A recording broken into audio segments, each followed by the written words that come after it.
জন্মদিনের কেক বানানোর জন্য এখন আর হাজার হাজার টাকা নষ্ট করার দরকার নেই।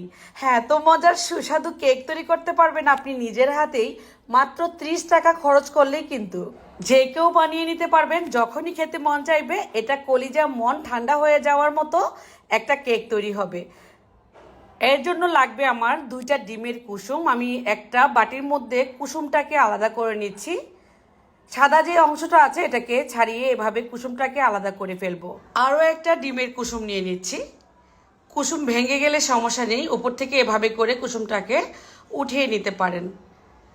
এবার একটা সাইডে রেখে নিয়ে নিচ্ছি 1/2 লিটার দুধ। এখানে ফুল ক্রিম দুধটা নেওয়ার চেষ্টা করবেন, মিল্ক বিটা অথবা পাউডার দুধও মিশিয়ে নিতে পারেন। 1/2 কাপ পরিমাণ চিনি দিয়ে দিচ্ছি। এবার লাগবে আমার ডিমের 2টা কুসুম। এই যে 2টা কুসুম দিয়ে দিচ্ছি। আপনার পছন্দ মতো ডিমের কুসুম ব্যবহার করতে পারেন, চাইলে একটাও দিতে পারেন। এবার দিয়ে দিচ্ছি কর্নফ্লাওয়ার। এখানে 2 টেবিল চামচ পরিমাণ কর্নফ্লাওয়ার আছে। অল্প পরিমাণে কর্নফ্লাওয়ার দিলেই হবে। খুব ভালোভাবে ডিমের কুসুম, কর্নফ্লাওয়ার, চিনি দুধের সঙ্গে ফেটিয়ে নেব। এমনভাবে ফেটিয়ে নিতে হবে দলা পাকে না থাকে, সেদিকে খেয়াল রাখতে হবে। এই কাজটা কিন্তু একটা মিক্সিং বোলে নিয়েই করতে হবে। খুব ভালোভাবে মিশে গেলে এবার আমি আরও একটা পাত্রে ঢেলে নিচ্ছি। এটা আর ছেঁকে নেওয়ার দরকার নেই, যেহেতু ডিমের সাদা অংশ নেই। ডিমের সাদা অংশ ব্যবহার করলে ছেঁকে নিতে হবে। এবার এই পাত্রের মধ্যেই আমি এটাকে জাল করে নিব।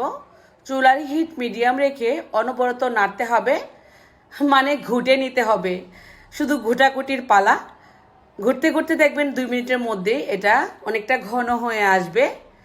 এই তো, খেয়াল করলে বুঝতে পারবেন এই পর্যায়ে অনেকটা ঘন হয়ে গেল। কর্নফ্লাওয়ার দেওয়ার কারণেই কিন্তু এমনটা হয়েছে। এবার যেই বাটির মধ্যে আমি কেকটা পাতবো সেই বাটির মধ্যে একটু ঘি মুছে দিয়ে গরম গরম অবস্থায় এবার ঢেলে নিচ্ছি এই মিশ্রণটা। একটু সমান করে দিয়ে ফ্যানের বাতাসে অথবা ফ্রিজে রেখে দিবেন 10 থেকে 15 মিনিটের জন্য। ঠিক 15 মিনিট পর আমি নামিয়ে নিচ্ছি। এবার কেকটাকে একটা প্লেটের মধ্যে এভাবে উপর করে ঢেলে নিচ্ছি।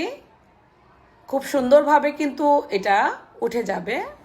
হয়ে গেল কিন্তু আমাদের জন্মদিনের কেক। উপর থেকে একটু গুঁড়া দুধ বা শুকনো নারকেলের গুঁড়া দিয়েও গার্নিশ করে দিতে পারেন। এবার কেটে নেওয়ার পালা।